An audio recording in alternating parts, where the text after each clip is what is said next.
चांगला फटका खेळला गेला 4 धावांसाठी. वैशाखने देखील स्वतःचं खातं उघडलं गेले 4 धावेने. संघाची धावसंख्या इथे वाढताना दिसते 9 धावा. कारण धावांचा विचार केला तर मराठी 4 षटकांमध्ये 57 धावांचं उद्दिष्ट ठेवलं गेलंय.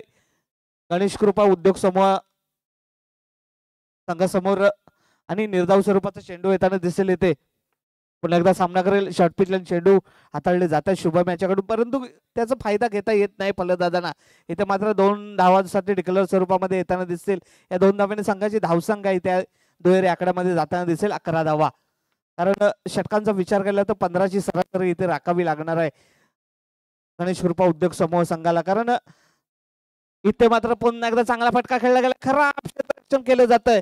उमेश माने यांच्याकडून 4 धावांसाठी चेंडू जाताना दिसेल. पहिल्या षटकातील अजूनही काही चेंडू शिल्लक असतील. इथे मात्र आतापर्यंत धावा जमा केल्या 15 धावा. कारण सरासरी राखणं गरजेचं असेल. आतापर्यंत धावा जमा केल्यात 15 आणि चांगला चेंडू खेळला गेला होता, परंतु तसं चांगलं क्षेत्ररक्षण देखील केलं जातं या चेंडूवरती. पहिल्या षटकाखेरीज संघाची धावसंख्या होताना दिसेल.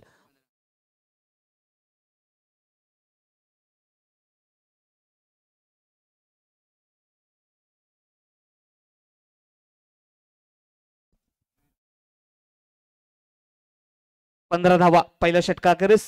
कारण चांगली फलंदाजी केली गेली पहिल्या षटकाचा विचार केला तर. कारण या मैदानाचा विचार केला तर शुभमने मैदानावरती थांबणं गरजेचं होतं. पहिल्या षटकामध्ये पहिल्या चेंडूवरती 4 धावा जमा केल्या होत्या. त्यानंतर मात्र दुसऱ्या चेंडूवरती हिट विकेट बाद होताना दिसला शुभम साळवी आणि माघारी जाताना दिसला. आता मात्र पूर्ण मदार असेल सूरज भोते संघनायक याच्या खांद्यावरती. कारण या षटकाचा विचार केला तर गोल्डन षटक असेल, म्हणजेच धावा ज्या जमा केल्या जातील ते डबल स्वरूपामध्ये येताना दिसतील.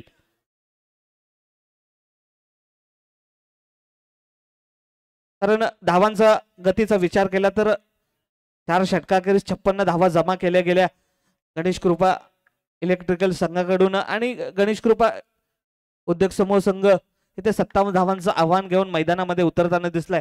कारण हा सामना करो किंवा मरो स्थितीमध्ये असेल गणेश कृपा उद्योग समूह संघाला. कारण हा सामना जर का विजयी झाले तर नक्कीच श्रीजा LIC शिरगाव संघाला देखील कमबॅक करताना दिसेल या मैदानामध्ये. आणि इथे मात्र पहिलाच गोल्डन षटकातील चेंडू निर्धाव जाताना दिसतोय. मयूरच्या गोलंदाजीवरती फटका कुठेतरी चुकताना दिसला. गोल्डन षटक असेल. इथे मात्र चांगला फटका खेळला गेला सूरजच्या बॅट मधून. 4+4 अशा 8 धावा या चेंडूवरती होताना दिसल्या. या 8 धाव्याने संघाची धावसंख्या 23 या धावसंख्येवरती जाताना दिसेल. पुन्हा एकदा सामना करे मयूरच्या गोलंदाजीवरती. कारण ह्या षटकाचा तिथे फायदा घेणं गरजेचं असेल गणेश कृपा उद्योग समूह संघाला. इथे मात्र बॅटची कट घेऊन जाताना दिसेल आणि एक धाव अशा 2 धावा घेतल्या जातात या चेंडूवरती. या 2 धाव्याने संघाची धावसंख्या होताना दिसेल 25 धावा.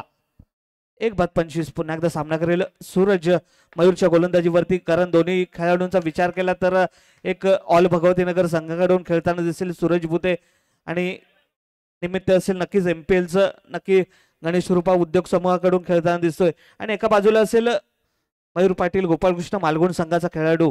ते मात्र चांगली फटकेबाजी केली जाते. इथे मात्र पुन्हा एकदा चांगला फटका खेळला होता, परंतु चेंडू फसला जातो. इथे चेंडू होतो निर्धाव स्वरूपाचा. गोल्डन षटकातील अजूनही काही चेंडू शिल्लक असतील. धावसंख्या मात्र कायम असेल इथे 27 धावा. पुन्हा एकदा कशा प्रकारे सामोरं राहतोय बघायचं आहे. या चेंडूवरती ते मोठा फटका येणं गरजेचं असेल. चेंडू होतोय निर्धाव स्वरूपाचा. 2 षटकाखेरीज संघाची धावसंख्या होताना दिसेल 1-27 धावा.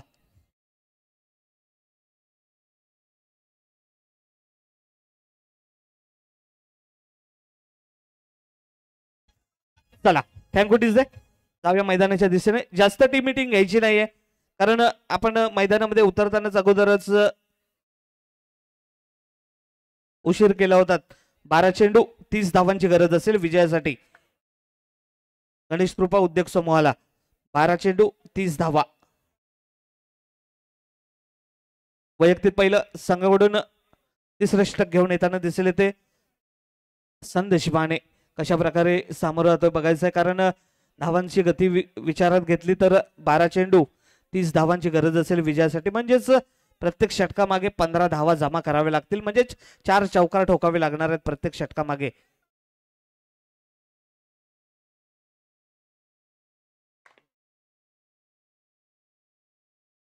मात्र अतिरिक्त चेंडू हाताळला जातोय संदेश भाणे याच्याकडून.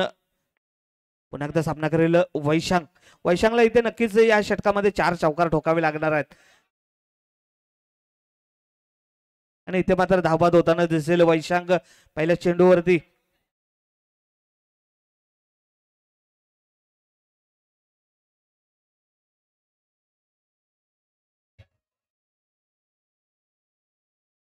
देवा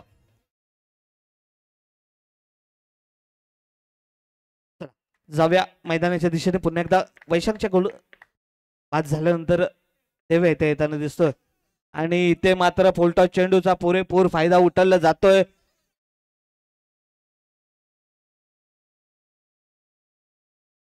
इथे मात्र पंच पॅनल काहीतरी विचार करताना दिसतील.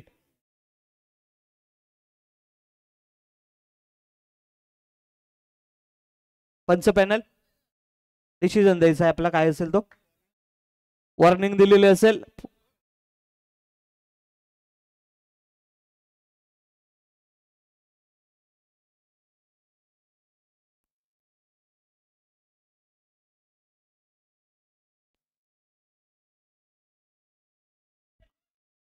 बरोबर.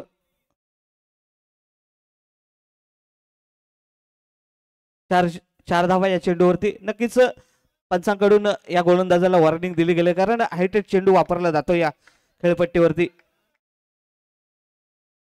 4 धावेने संघाची धावसंख्या वाढताना दिसले ते.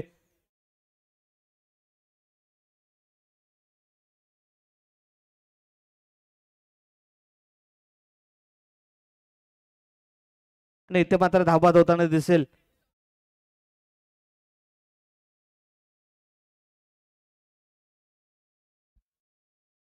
इथे मात्र धावबाद होताना दिसेल परत. देवा धावसंख्या कायम असेल 32 धावा. आणि आता मात्र देवाची जागा घेण्यासाठी जाताना दिसेल दया मोडक.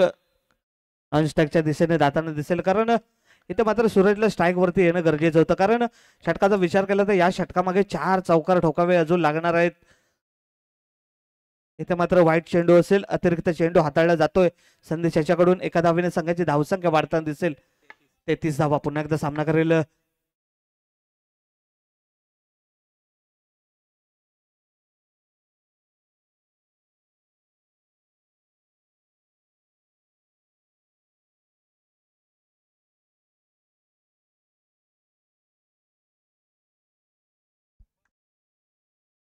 पुन्हा एकदा सामना करेल संदेशच्या गोलंदाजीवरती सूरज. 9 चेंडू पसला 4 धावा, एकूण 5 धावा.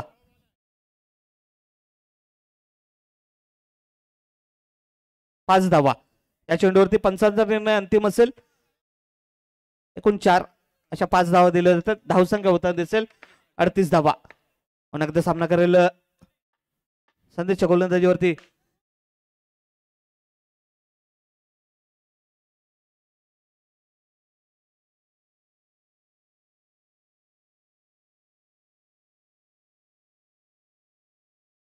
दोन धावा. धावसंख्याला 40 धावा. अजून देखील येणाऱ्या चेंडूंवरती 17 धावांची गरज असेल विजयासाठी. इथे मात्र 4 धावा येताना दिसत. उमेश याच्याकडून गचा क्षेत्ररक्षण केलं जात आहे. या 4 धावेने संघाची धावसंख्या इथे वाढताना दिसेल 44 धावा. आता मात्र गणित येऊन ठेपलंय. 6 चेंडू 13 धावांची गरज विजयासाठी. 6 चेंडू 13 धावा.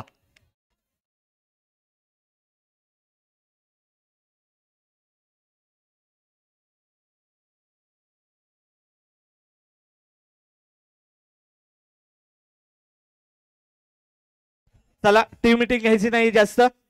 जय गणेश इलेक्ट्रिकल कारण आपण अगोदरच सामन्याला उशीर केलाय.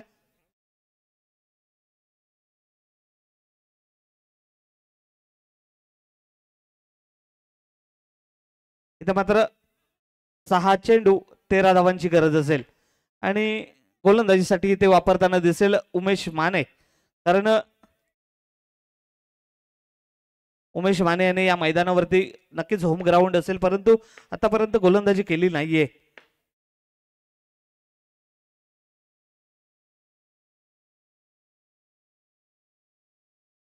9 चेंडू प्लस 1 धाव अशा 2 धावा. इथे धावसंख्या झाली 45 धावा. 46 धावा. 9 प्लस 1 धाव अशा 2 धावा. आता मात्र गणित येऊन ठेपलंय 6 चेंडू 11 धावांची गरज. कारण गणेश कृपा उद्योग समूहाला हा सामना जिंकणं गरजेचं आहे. कारण गणेश कृपा उद्योग समूह जर का इथे विजयापर्यंत पोहोचताना दिसला आणि इथे मात्र 9 चेंडू आणि 1 धाव अशा 2 धावा. कारण मी अगोदरच म्हटलं होतं कारण हा गोलंदाज नक्कीच आपल्याला विजयापर्यंत नक्कीच नेणार नाही. पराजयाच्या शाळेमध्ये 100% घेऊन जाणार. कारण गोलंदाजी चांगली केली जाते. उमेश माने असतील त्यानंतर चांगले चांगले गोलंदाज आहेत आपल्या चंडिका मानेवाडीच्या टीम मध्ये. चांगली गोलंदाजी केली जाते मित्रांनो यांच्याकडून आणि ही गोलंदाजी आपण लक्षामध्ये घेणं गरजेचं आहे. कारण चांगले 2 चेंडू हाताळले गेले. 13 धावा हव्या असताना देखील 2 चेंडू चांगले टाकले गेले. कारण आपण नक्कीच डाव्या बाजूला स्टिक लावली गेले, उजव्या बाजूला लावायची होती. चांगले चेंडू हाताळले गेले आणि गणित देऊन ठेपले. आता 6 चेंडू 9 धावांची गरज. आणि आता मात्र पुन्हा एकदा चंडिका मानेवाडी संघाकडून खेळणारे सचिनजी सांडे मैदान दिसत आहेत गोलंदाजीसाठी. बघूया कशी गोलंदाजी केली जाते. यांच्याकडून देखील स्वतःचं होम ग्राउंड असेल, इथे त्यांच्याकडून देखील अपेक्षा असेल. 9 चेंडू प्लस 4 अशा 5 धावा विजयासाठी गणित देऊन ठेपलंय. 6 चेंडू 4 धावा. नक्कीच 13 धावा हव्या असताना देखील खराब गोलंदाजी केली जाते. ते गणेश कृपा जय गणेश इलेक्ट्रिकल संघाकडून खराब गोलंदाजी केली गेली आणि आता मात्र गणित देऊन ठेपलंय. 6 चेंडू 4 धावांची गरज. 9 धावा बोनस स्वरूपामध्ये देण्यात आल्या जय गणेश इलेक्ट्रिकल संघाकडून. पुन्हा एकदा 9 चेंडू. इथे फायदा उठवू शकत नाही सूरज. नक्कीच या चेंडूवरती सामना संपवणं गरजेचं होतं. परंतु आता गणित देऊन ठेपलंय. 6 चेंडू 3 धावांची गरज. नक्कीच संदेश माने यांचे शब्द कुठेतरी खोटे ठरताना दिसत आहेत. कारण काल परवाच्या रजनीमध्ये सांगितलं गेलं होतं की आम्ही 4 सामने जिंकणार आणि स्पर्धेमध्ये अव्वल दर्जाची कामगिरी करणार. परंतु आपल्याकडे चौथा गोलंदाजच नाहीये हे आपण लक्षामध्ये घ्यायचं. आणि नक्की 3 षटकामध्ये इथे सामना विजय केला गेलाय गणेश उद्योग समूह संघाने. लगेचच यायचंय जयंबे मालगुण आणि रुद्र स्पोर्ट. नाणेफेक करून घ्यायचं पंच पॅनल.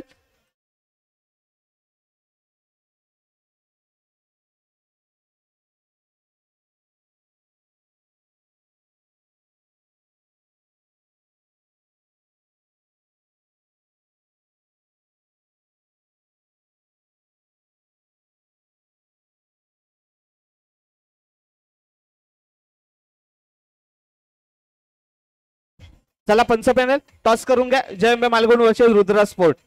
ह्या सामन्यामध्ये देखील मित्रांनो रंगत येताना दिसेल. कारण इथे जर का जयंबे मालगुण संघ रुद्रा स्पोर्ट्स संघाला पराजित करताना दिसला तर मात्र जय भैरी भुतेवाडी संघ या स्पर्धेमध्ये कमबॅक करताना दिसतील. कारण आपण मित्रांनो हे सामने जसे थांबवले गेलेत. रुद्रा स्पोर्ट्स संघ नायक चला नाणेफेकीसाठी मैदानामध्ये लगेचच.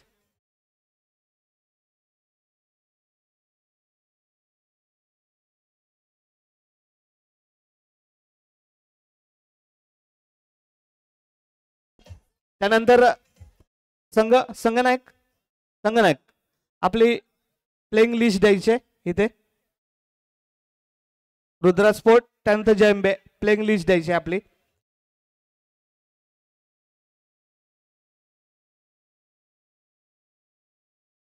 Mayuresh Devrukhkar scorer. Playing list द्यायची दोन्ही संघांनी लगेचच आपली.